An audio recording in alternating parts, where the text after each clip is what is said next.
સુરેન્દ્રનગરના બાબર સમાજના યુવા આગેવાનો દ્વારા સફળ આયોજન કરાયું। સુરેન્દ્રનગર બાબર સમાજના યુવા આગેવાનોનું સફળ આયોજન યોજાયું। મૂળી રોડે સુરેન્દ્રનગરના બાબર સમાજના યુવા આગેવાનો દ્વારા વીર મેહુર કપ 2024 ક્રિકેટ ટુર્નામેન્ટનું આયોજન કરવામાં આવ્યું હતું।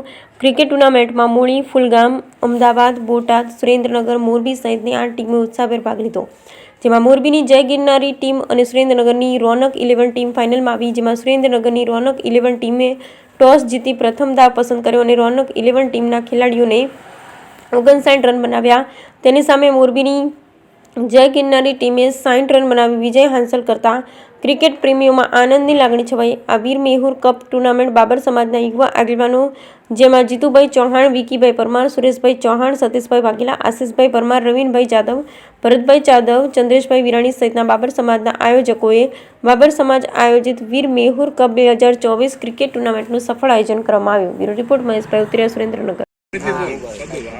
આજે આ ક્રિકેટ ટુર્નામેન્ટનું શું આયોજન છે ને કયો કાર્યક્રમ છે?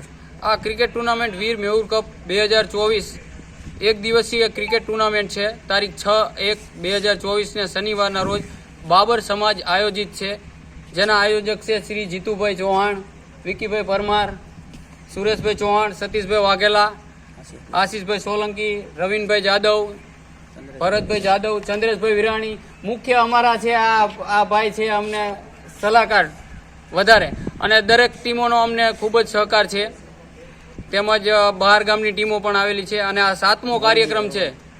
બહાર ગામની કયા જિલ્લાની? હા, મોરબીની છે, ફુલગ્રામની છે, મૂળીની છે, બોટાદની છે, અમદાવાદની છે। આ વખતે રાજકોટવાળા નથી આવેલા, રાજકોટની પણ ટીમ આવતી હતી દર વખતે। હાલ કેટલી ટીમો ભાગ લીધો છે? હાલ 8 ટીમોએ ભાગ લીધેલ છે, અને અત્યારે 4 મેચો અમે પૂરી કરેલ છે અને 3 મેચો બાકી છે। સેમીફાઇનલ અને ફાઇનલ બંને બાકી। ઓકે।